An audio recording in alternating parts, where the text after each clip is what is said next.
Welcome to World News. Tonight, zeroing in. A 3-mile stretch of debris from Air France 447 is found off the coast of Brazil. There are no signs of survivors. Driver's seat. The government owns the lion's share of General Motors. The government also regulates the auto industry. How does that work? It's personal. New genetic tests may hold the key to completely personalized cancer treatments. Missing memory. One young woman working to rebuild her memory that mysteriously disappeared. And the president pays tribute to former President Reagan, with Nancy Reagan at his side.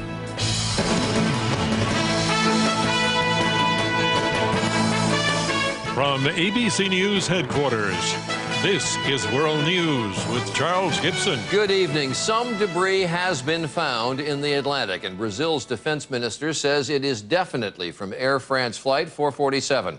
A life vest, a passenger seat, an oil slick, not much more. But it is the first solid evidence of roughly where the plane went down and confirms that no one survived. Ships are expected on the scene tomorrow, but what happened is still a major mystery. And Lisa Stark is joining us now from the Washington area. Lisa? Well, Charlie, the search is now intensifying. At least 14 planes from Brazil, France, and the U.S. are combing the area. Also, 4 merchant ships looking for more debris and any clues about what happened to Flight 447.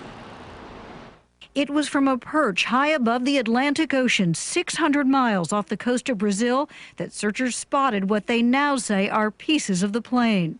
It's a debris field that stretches some 3 miles across the ocean surface. They'll have to reverse engineer where they found this debris and probably go back up the flight path or the presumed flight path, maybe 100 or so miles, to try and really find the main wreckage area. Navy ships are expected to begin picking up the airplane seat and other small bits of wreckage tomorrow. They'll be taken to Brazil for analysis. The French have launched a research vessel to the site, equipped with underwater robots that can work 20,000 feet below the surface. The ocean in this area is believed to be 13,000 feet deep and filled with ridges. It presents enormous challenges. Where this airplane went down is one of the remotest parts of the world. The mid-oceans are very difficult to get to, almost as bad as trying to work at the North Pole. Also assisting the U.S. Navy, which today launched a P-3 Orion surveillance plane to the debris area. Meantime, there are still no good answers as to what brought this modern Airbus A330 out of the sky. Was it a mechanical problem, severe turbulence, lightning, or something else? If bad weather played a role, it did not affect other flights that night. A Lufthansa jet flying nearly the same route within an hour of the Air France plane, quote, operated normally without any irregularities reported, according to the airline.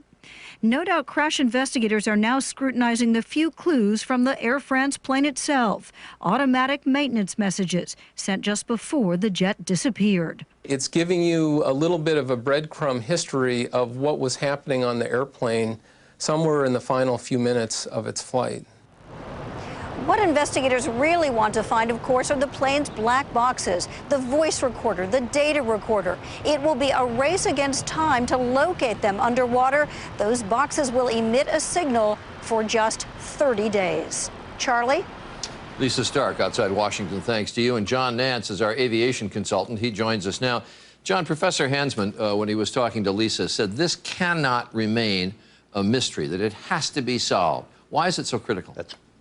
It's very critical, Charlie, because we have a whole family of jetliners, and we're not just talking about Airbus, Boeing, too, that are in fly-by-wire, that have certain levels of electronics in them, and we have to know whether any of that had anything to do with what happened out there in the Atlantic. And the indications are what's been found so far was in a relatively narrow debris field about 3 miles across, she said. Now, we may find more later, but from what we can tell so far, does that tell you anything?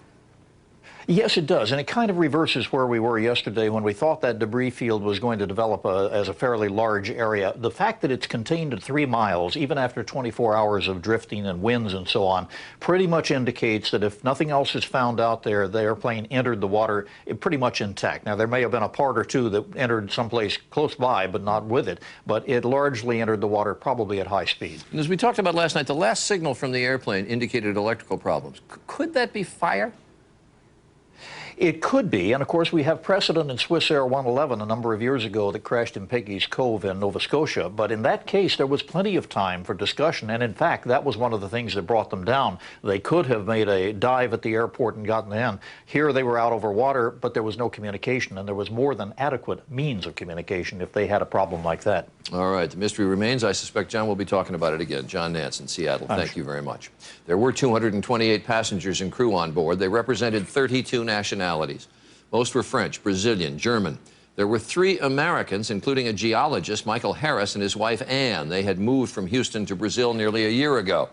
The other passengers included 3 young doctors from Ireland on a 2-week vacation, an 11-year-old British boy returning to preparatory school after visiting his family, and a 25-year-old who was a descendant of Brazil's Portuguese emperor, who was deposed back in 1889. Next to Capitol Hill, where Judge Sonia Sotomayor began making courtesy calls on members of the Judiciary Committee of the Senate who are considering her nomination to the Supreme Court. If the judge has anything to say about conservative attacks against her, she's not saying it in public. Judge Sotomayor, what do you think of the fact that 2 prominent conservatives have called you a racist? A shrug. She speaks to senators in private. She saves her public comments for her confirmation hearings. Well, President Obama is on his way to the Middle East tonight. He's going to speak in Cairo about U.S.-Muslim relations, hoping to persuade the people of the region that democratic values are principles they can embrace. The United States' job is not to lecture, but to encourage, to lift up what we consider to be the values that ultimately will work not just for our country, but for the aspirations of a lot of people. And today, al-Qaeda's second-in-command, the Egyptian Ayman al-Zawahiri, said the president is not welcome in Egypt, and he called the president a criminal who is seeking, through ploy, to win what he's failed to acquire on the battlefield. And our chief foreign affairs correspondent, Martha Raddatz, is joining us now. Martha, he goes to the region to speak to Muslims, but how much does he get into the Israeli-Palestinian situation, and what's he been saying about that? Well, President Obama really wants to repair the relationship with the Muslim world, and in order to do that, he has to address the Israeli-Palestinian situation. He's been giving a number of interviews. I think one of the most revealing was to National Public Radio, where the president said to Israel, part of being a good friend is being honest, and I think there have been times where we are not as honest as we should be about the fact that the current direction, the current trajectory in the region is profoundly negative, not only for Israeli interests, but also U.S. interests. And he says that's the kind of dialogue he wants, and you may hear part of that in his speech. But he's got problems there. I mean, he's been calling on the Israelis to give up settlements, and they're not doing it. And the Israelis say absolutely not. After his meeting with Prime Minister Benjamin Netanyahu about a month ago, Netanyahu went back to Israel and said, we will not freeze settlements. This is the big problem. Many presidents have failed with Mideast peace. President Obama better have a good plan for what comes next. Well, I was just going to say in a couple of seconds, what if he gets stiffed? Well, if he gets stiffed, maybe he'll have to do what Colin Powell did many years ago when Ariel Sharon said to him, we're not moving the tanks out of Bethlehem. Colin Powell returned to the U.S. They had no further plan. President Obama has to do something different. All right, Martha Raddatz, thanks very much. The president on his way to the Middle East. Next, we turn to the auto industry. And a bit of a bright spot, U.S. sales last month rose more than 6% from April. But compared to a year ago, General Motors was still down 29%, Chrysler 47%, and Ford, the only one of the 3 not in bankruptcy, down 24%. General Motors continued its downsizing today, reaching a tentative deal to sell its Hummer brand to a Chinese company. The vehicles will still be built in the U.S., saving about 3,000 jobs. As GM makes its way through bankruptcy court, there are questions about the role to be played by the biggest shareholder in the new GM, and that's the U.S. government. Here's David Muir. It will surely be a political tightrope, with the U.S. government now holding a majority stake in General Motors. We've never seen anything like this, shy of maybe the post office. There's already an ad trumpeting the new GM. This is not about going out of business. This is about getting down to business. But just who will call the shots? President Obama has said the government is a reluctant shareholder. Reluctant or not, taxpayers now have a vested interest in GM becoming profitable again, if they're ever going to get their money back. What I have no interest in doing is running GM. But economists say this notion of a chief shareholder remaining hands-off is nearly impossible. What happens when the president's policy bumps up against GM's profitability? Chevrolet Volt. Take the environment and the greener, more fuel-efficient cars being pushed by the White House. Taxpayers might now ask, as majority shareholders, will those cars sell? When the market for small cars right now is just 17%. He wants to make the environment greener, but he's got to make General Motors profitable. If he doesn't, the taxpayers can't get their money out because he won't be able to sell the company. And then there are the jobs. The government must try to keep jobs in American factories, but what if other avenues are more profitable? Congress and the auto workers have already successfully pressured GM to open up an idle plant here instead of moving some jobs to China, a relief for workers, but most profitable for American shareholders? Every time a plant closes, a job goes away, the White House is going to get phone calls. It's going to be very difficult to make those carefully balanced and calculated decisions as to what cars to make, where to make them, and how many people to employ. And what about Ford? With huge investment from the federal government, some economists believe GM is now at a distinct advantage, able to shed costs with court protection, while Ford, facing nearly $26 billion in debt, is left to compete against a rival with huge government backing.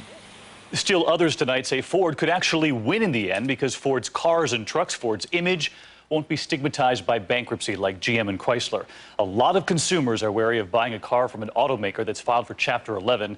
And once they begin to start buying cars again, we'll see which car lots they choose, Charlie. All right, David Muir reporting tonight. Thanks. And one more note, at the White House before he left for the Middle East, a tender moment today. Former First Lady Nancy Reagan, now almost 88 years old, joined President Obama at a bill signing, setting up a commission to honor Ronald Reagan's upcoming 100th birthday.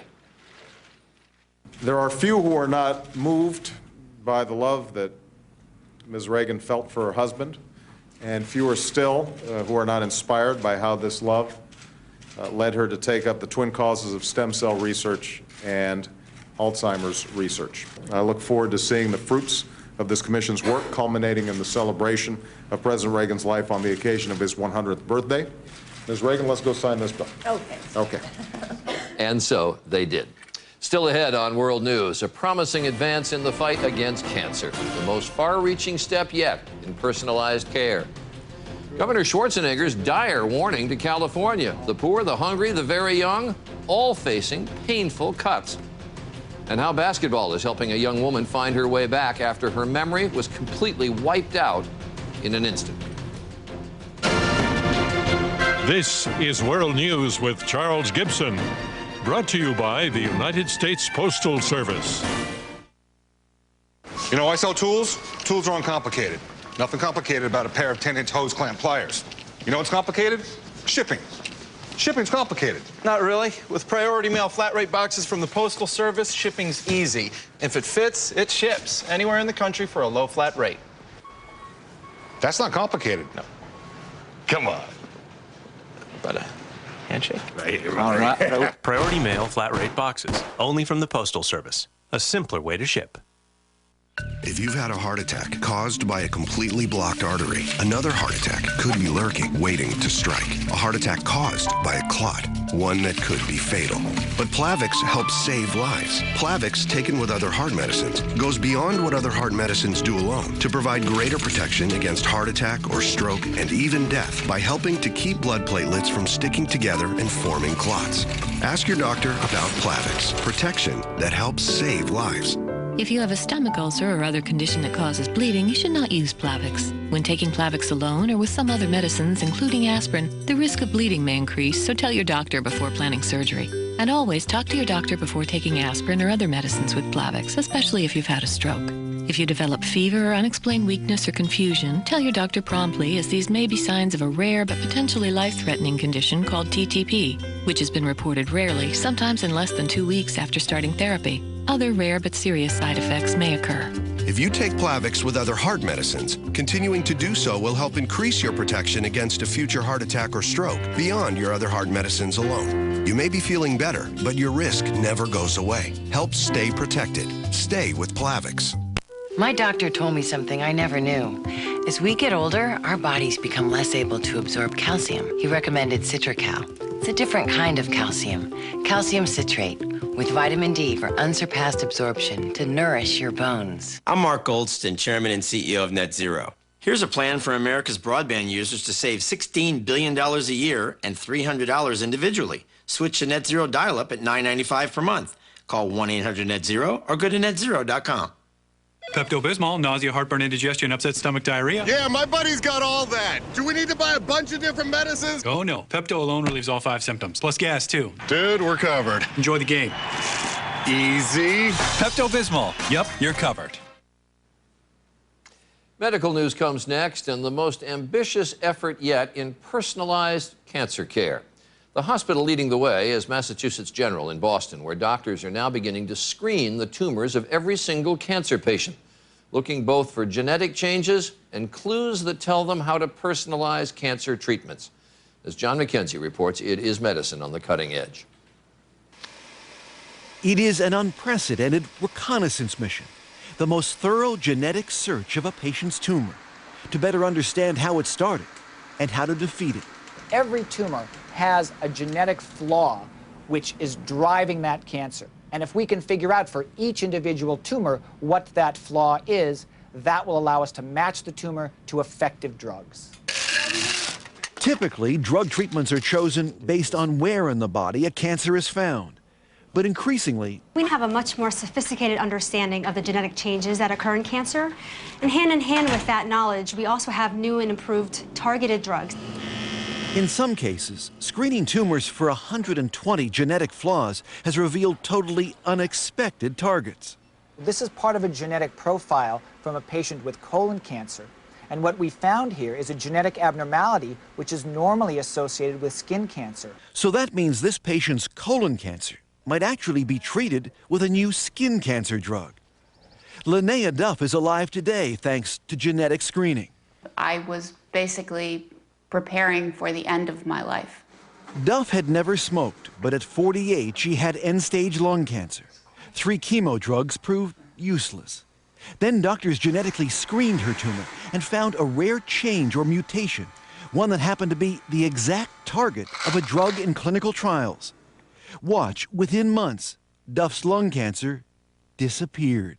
Even now, just thinking about it, I feel like crying again because it was really the most unbelievable, amazing thing. I mean, it was beyond my wildest dreams.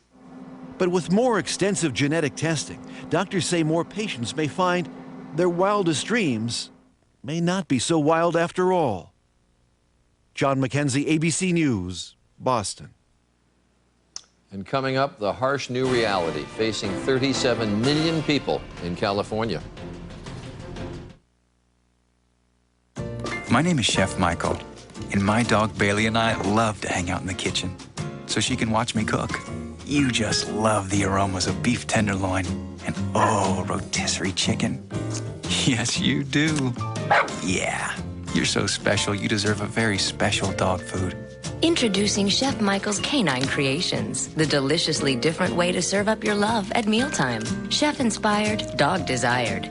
New Chef Michael's Canine Creations. This is the AARP Medicare Supplement Insurance Plan card. You know what's great about this card? Wherever you go, nationwide, your coverage travels with you.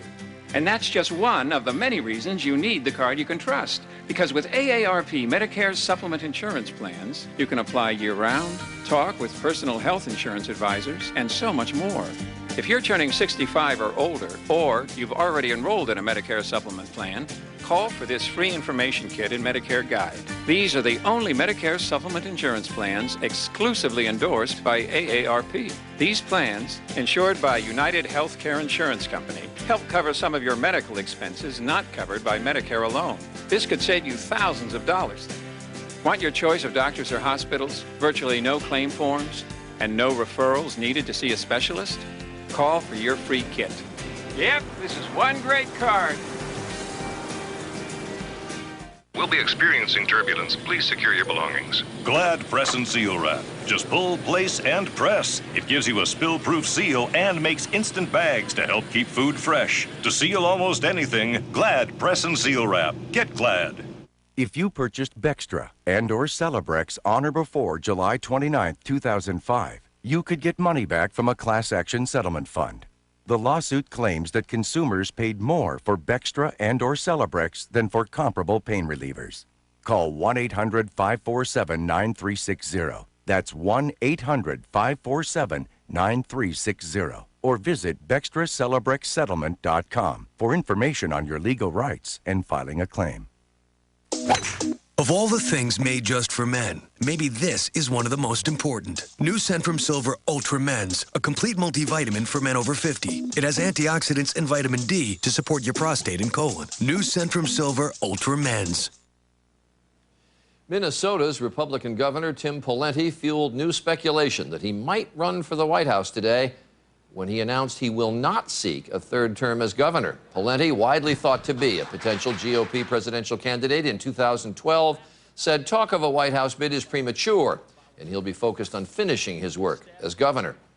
California Governor Arnold Schwarzenegger delivered a blunt message today in the face of a deepening budget crisis. With the state's deficit now more than $24 billion, the governor came out swinging, challenging lawmakers to face up to the difficult cuts ahead and to change the way they do business. Here's Laura Marquez. California Governor Arnold Schwarzenegger summoned all his powers of persuasion today. California's day of reckoning is here.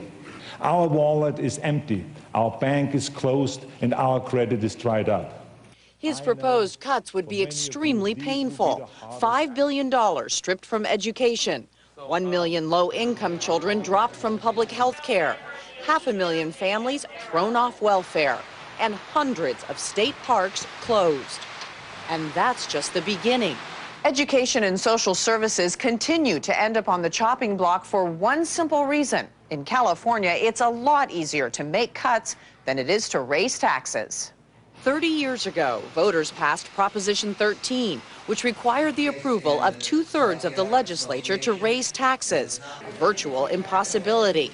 With the prospect of the state running out of cash, some are asking, could there be relief in the form of a federal bailout? In the end, I don't think the federal government can turn its back on California because it's so large. Maybe so, but reality is knocking at the door, and there's no way to avoid the pain that lies ahead. Laura Marquez, ABC News, San Francisco. And the group known as the Food Police is out with a new list of gut-busting restaurant dishes.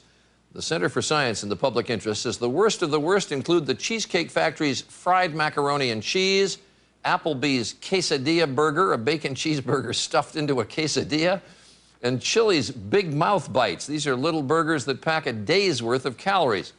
The full list of these gut busters is at our website, abcnews.com. And up next, a young woman with no memory begins building a new life. Golfers worship it and curse it. From the deep shadows of morning to the glare of high noon.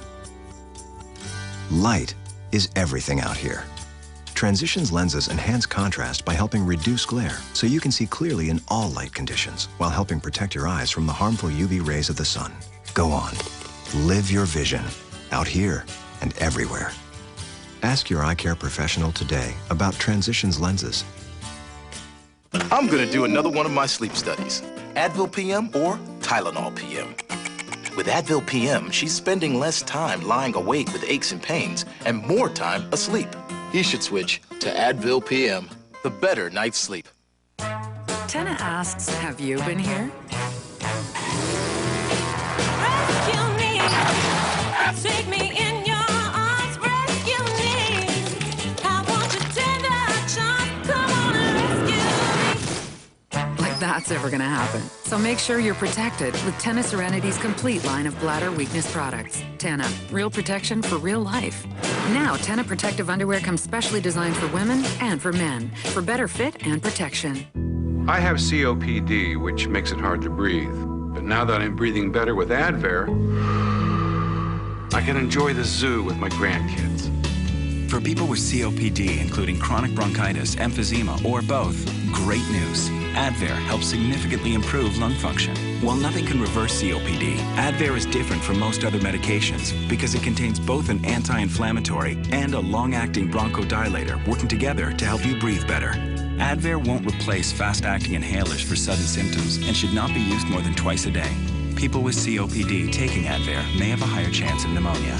Advair may increase your risk of osteoporosis and some eye problems. Tell your doctor if you have a heart condition or high blood pressure before taking Advair. We had a great day, Grandpa. We sure did. Ask your doctor how Advair helps improve lung function for better breathing. Find out how to get your first full prescription free at advaircopd.com. Ever wonder how Cheez-It bakes so much real cheese in such small bites?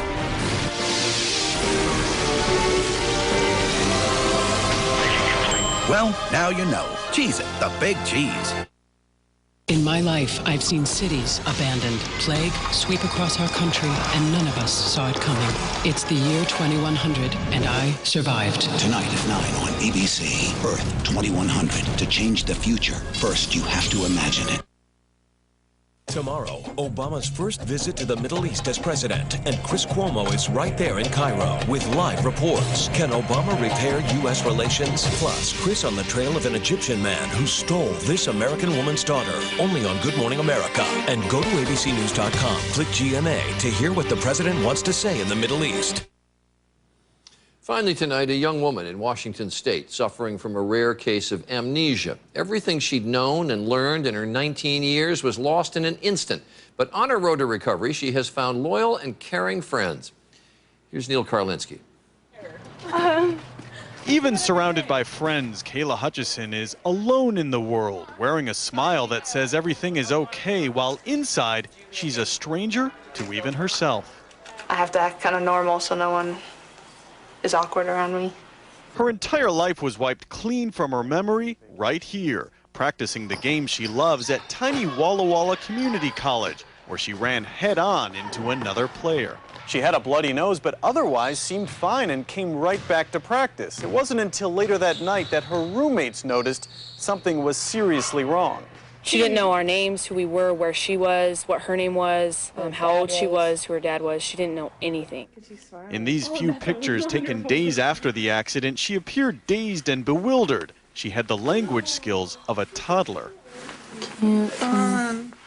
It just kept getting worse. She didn't know what a toaster was. She didn't know what fire was. After several x-rays and scans, doctors said she had a concussion, but no bleeding or swelling to the brain. Kayla was a mystery even to doctors.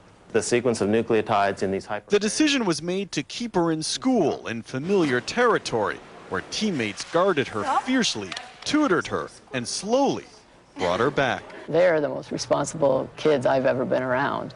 Making her lunches, making sure she got places. They've been unbelievable. Today, Kayla has relearned the basics of life. She's meeting people again for the first time and doing remarkably well in school. I just go to practices, go to school, just live a normal life. Just kind of live life and see if it comes back. She is 19 and focused on the only thing she really knows, the present. Neil Karlinski, ABC News, Walla Walla, Washington. And there's going to be more on Neil's story tonight on Nightline. And that's World News for this Tuesday. I'm Charlie Gibson, and I hope you had a good day. For all of us at ABC News, have a good night.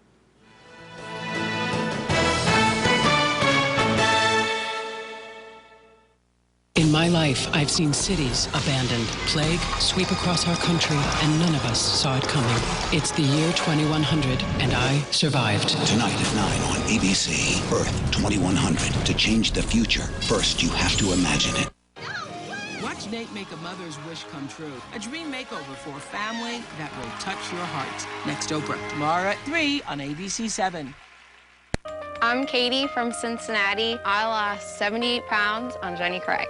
I've tried more weight loss programs. I feel like I've tried everything. Finally, something worked. Jenny Craig worked for me. This is Molly, my consultant. She's so easy to talk to. I felt like she just believed in me. She listens and she doesn't judge me. Now lose 20 pounds for $20 plus the cost of food. Call 1-800-JENNY20.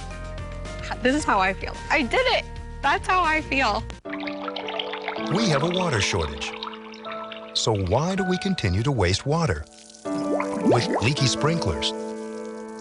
Or by hosing down our driveways instead of sweeping them.